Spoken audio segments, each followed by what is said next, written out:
नमस्कार, आप सुन रहे हैं रेडियो हिंदुस्तान और मैं हूँ आपके साथ पारिजात। माघ मेला चल रहा है। माघ का महीना भी चल रहा है। 1.5 महीने का ये त्योहार होता है। माघ मेले में क्यों होता है शैया दान का समारोह? क्या है इस माह हवन का सही तरीका?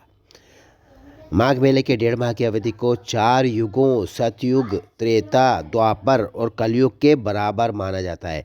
माघ मेले का उल्लेख महाभारत में और कई धार्मिक ग्रंथों में भी मिलता है।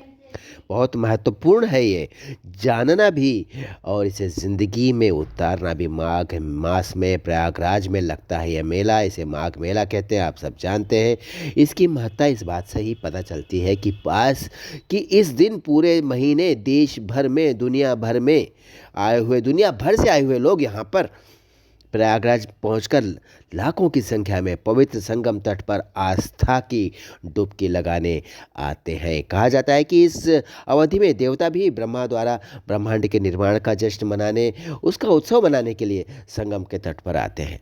लगभग 1.5 महीने चलता है ये उत्सव। इसमें स्नान, ध्यान, यज्ञ, प्रार्थना और अनेक तरह के धार्मिक विधान अनुष्ठान किए जाते हैं।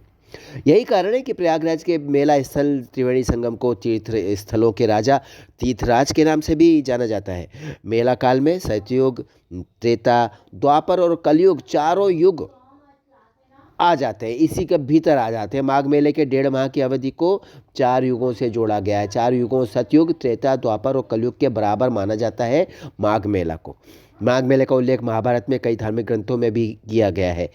संगम में स्नान को लेकर यह भी मान्यता है कि अगर आप संगम में स्नान करते हैं माघ मेले में, तो लोगों को पुनर्जन्म के चक्र से निकलने का अवसर मिलता है। उनको मोक्ष प्राप्त कराने में ये स्नान मदद करता है।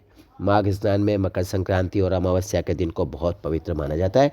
माघ स्नान में स्नान के अलावा कुछ दूसरी चीज़ें भी बहुत महत्वपूर्ण मानी गई हैं। धार्मिक मान्यता के अनुसार उन्हें बहुत महत्व दिया गया है, जैसे कि शैया दान का समारोह। कल्पवास करते हैं लोग यहाँ पर। कल्पवास करने वाले लोगों के लिए शैया दान समारोह अत्यंत महत्वपूर्ण होता है। ऐसी मान्यता है कि इस दिन दैवीय शक्तियों की कृपा प्राप्त करने के लिए शैया दान नाम के एक समारोह में अन्य सामानों के साथ अपना बिस्तर भी आपको दान करना होता है। हवन से चले आते हैं देवता। ये भी एक दूसरी चीज़ है जो बहुत महत्वपूर्ण है आपके लिए जानने।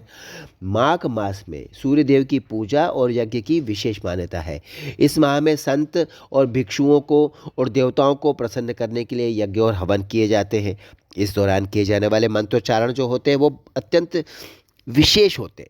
इसके अलावा माघ मास में देवताओं के धरती पर संगम स्नान के लिए आने की मान्यता भी है। बताया जाता है कि वो धरती पर उतर कर आते हैं, संगम प्रयागराज के संगम पर पहुंचते हैं। इसलिए उनको वहां पर जितने भी लोग देश और दुनिया से डुबकी लगाने आते हैं माघ मास में, वो देवताओं के लिए फल, मिठाई और फूल आदि सामग्रियों से उनको प्रसन्न करने की चेष्टा करते हैं, उनको अर्पित करते हैं फल, मिठाई और फूल।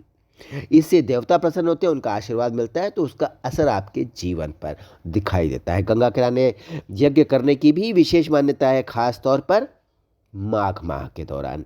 भगवान सूर्य के आशीर्वाद की कामना भी आपको यहाँ पर सफल होती दिखती है। कब? माघ माह में मकर राशि में सूर्यदेव के होने के कारण इस महीने उगते सूर्य को अर्घ्य देने की विशेष मान्यता है। इस माह गंगा नदी में डुबकी लगाइए, उसके बाद सूर्य भगवान की प्रार्थना कीजिए। इससे सूर्य भगवान की कृपा मिलती है, और जिसको सूर्य भगवान की कृपा मिलती है उसे कोई पराजित नहीं कर सकता। कर्ण का उदाहरण याद है ना आपको?